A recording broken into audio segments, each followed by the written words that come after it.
Welcome back. Double bedroom ఇళ్ల నిర్మాణానికి Telangana cabinet ఆమోదం లభించింది. ఓపెన్ బిడ్డింగ్ లో డబుల్ బెడ్రూమ్ ఇళ్ల నిర్మాణాన్ని చేపట్టాలని నిర్ణయించారు. సౌర విద్యుత్ విధానాన్ని మంత్రివర్గం ఆమోదించింది. నూతన పారిశ్రామిక విధానాన్ని వచ్చే 12న ప్రకటించాలని కేబినెట్ నిర్ణయించింది.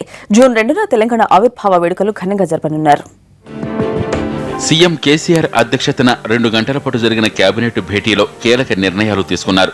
పేదల కోసం ఉద్దేశించిన నూతన గృహ నిర్మాణ విధానానికి మంత్రిమండలి గ్రీన్ సిగ్నల్ ఇచ్చింది. హైదరాబాద్, రంగారెడ్డి జిల్లాల్లో భూముల క్రమబద్దీకరణకు దరఖాస్తు చేసుకున్న 1,00,000 మంది పేదలకు అదే రోజున పట్టాలను పంపిణీ చేయాలని కూడా నిర్ణయం తీసుకుంది కేబినెట్. ఇటీవల స్వచ్ఛ భారత్లో భాగంగా గుర్తించిన సమస్యల ఆధారంగా నగరాభివృద్ధికి సమగ్ర ప్రణాళికను రూపొందించాలని తీర్మానించారు.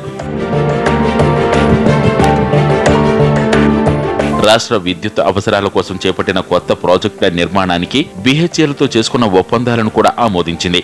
నూతన పారిశ్రామిక విధానాన్ని ముందుగా ప్రకటించిన విధంగా జూన్ 7న కాకుండా 12న ఆవిష్కరించాలని నిర్ణయం తీసుకుంది మంత్రివర్గం. భూ ఆక్రమణల నిరోధక చట్టానికి సవరణలను కేబినెట్ ఓకే చెప్పింది. ఆర్థిక శాఖలో 13 పోస్టుల భర్తీకి ఆమోదం తెలిపింది. జూన్ 2న రాష్ట్ర అవతరణ దినోత్సవాన్ని ఘనంగా నిర్వహించాలని, సికింద్రాబాద్లోని పరేడ్ గ్రౌండ్స్ లో స్వాతంత్ర్య దినోత్సవ వేడుకలను తలపించేలా నిర్వహించాలని నిర్ణయించింది మంత్రిమండలి.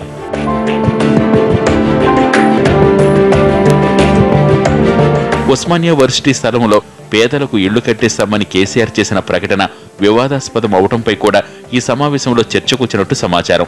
అన్ని వర్గాల నుంచి ఈ అంశంపై వ్యతిరేకత వ్యక్తమవడంపై దృష్టి సారించినట్టు తెలుస్తోంది.